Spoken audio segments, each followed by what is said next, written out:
अष्टसूत्रीय प्रयोग से सोयाबीन की उपज में वृद्धि। वाशिम जिले में मुख्य रूप से खरीफ मौसम में 75% क्षेत्र में सोयाबीन की बुआई की जाती है, लेकिन किसान चिंतित है कि सोयाबीन का औसतम उत्पादन दिन प्रतिदिन कम होते जा रहा है। इसी कारण किसान चिंतित है। पहले पुराने तरीके से खेती करता था, उससे ज्यादा उत्पादन नहीं मिलता था। 3-4 बोरी से ज्यादा उत्पादन नहीं होता था। ऐसा लग रहा था लागत ही ज्यादा हो रही है, थककर खेती छोड़ दूं, ऐसा लग रहा था। और इसी बात को ध्यान में रखते हुए जिले में सोयाबीन की कम उत्पादकता के कारणों का पता लगाकर गांव-गांव में अष्टसूत्री का प्रचार प्रसार कर उत्पादन को सफलतापूर्वक बढ़ाया गया है। यह अष्टसूत्र इस प्रकार के है। सही किस्म का चयन। पिछले 10 वर्षों के भीतर कृषि अनुसंधान संस्थाओं और कृषि विश्वविद्यालयों द्वारा संशोधित उपयुक्त किस्म का परिस्थिति अनुसार वान का चयन कर उपयोग करना। बीज की प्रतवारी। बीजों की छटाई विभिन्न योजनाओं के माध्यम से कृषक समूहों एवं महिला स्वयं सहायता समूहों को 1687 स्पाइरल सेपरेटर उपलब्ध कराए गए एवं घरेलू बीजों की छटाई की गई और उसी बीज का प्रयोग करना। अंकुरण क्षमता की जांच। किसानों द्वारा वास्तविक बुआई से पहले बीज अंकुरण की जांच करें, क्योंकि सोयाबीन के बीज नाजुक होते हैं, तो किसानों को प्रत्यक्ष रूप से बुआई के पूर्व बीज की जांच घरेलू विधियों से जैसे गोंदपाट, टिश्यू पेपर, अंकुरण कागज और अखबार का उपयोग कर उनकी अंकुरण क्षमता की जांच करें, जिससे किसानों को पुनः बुआई करने के संकट का सामना ना करना पड़े। बीज संस्करण।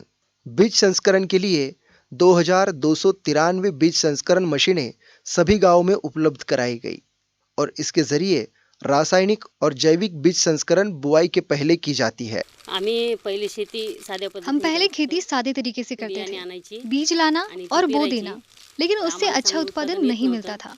बाद में हमें कृषि अधिकारी ने खेत में आकर जानकारी दी। उन्होंने कहा, ये ड्रम हम आपको दे रहे हैं, आप बीजोपचार करके ही बुआई करें। बीजोपचार की दवाई की भी जानकारी दी। उनकी सलाह के अनुसार अभी हम बीजोपचार कर रहे हैं, बुआई कर रहे हैं। बीज की मात्रा और बुआई का तरीका। पहले जिले में किसान प्रति एकड़ 35 से 40 किलोग्राम बीज का उपयोग कर रहे थे, लेकिन उन्नत प्रणाली के अनुसार बहुफसल बुआई की मशीन के लिए 26 किलो, मेंढ पर बुआई के लिए 16 किलो, चौड़े बेड़ पर बुआई के लिए 17 किलो, बीबीएफ मशीन के लिए 18 किलो और अमरपट्टा बुआई प्रणाली के लिए 20 किलो प्रति एकड़ बीज का उपयोग किया गया। बुआई और बुआई की गहराई। 75 से 100 मिलीमीटर बारिश या 6 इंच मिट्टी गीली होने के बाद बुआई अवश्य करें। बीज 3 से 5 सेंटीमीटर गहराई और रासायनिक खाद बीज के नीचे 5 सेंटीमीटर तथा बीज से 2 सेंटीमीटर दूरी पर बुआई ट्रैक्टर से करनी चाहिए। बुआई के समय ट्रैक्टर की गति सीमा 5 किमी प्रति घंटा होनी चाहिए। इस गति से 45 से 52 मिनट में 1 एकड़ बुआई होती है। रासायनिक खाद की खुराक। नाइट्रोजन, फास्फोरस, पलाश यह 12-30-12 इस अनुपात में एवं 10 किलोग्राम गंधक प्रति एकड़ का उपयोग किया गया। बीज उगने से पहले और उगने के बाद खरपतवार का आवश्यकता अनुसार और सही समय पर उपयोग किया गया। वर्ष 2022-23 में केंद्र एवं राज्य सरकार की योजनाओं के अंतर्गत जिले के 32 गांवों में 3622 किसानों की 3200 हेक्टेयर पर अष्टसूत्रीय का प्रयोग वास्तव में किया गया। साथ ही एकीकृत कीट नियंत्रण में गंधजाल, पीले चिपचिपा जाल, चिड़िया स्टॉपर आदि का उपयोग करके फसल उत्पादन लागत को कम किया गया। यह देखा गया कि पिछले वर्ष के पारंपरिक उत्पादन की तुलना में परियोजना में किसानों के उत्पादन में 53.80% की वृद्धि हुई है। इस अष्टसूत्रीय के प्रयोग से निराश्रित किसानों के आय में वृद्धि हुई है, जिससे किसानों के चेहरे पर अब मुस्कान आ गई है। अभी तो अच्छा लगता है।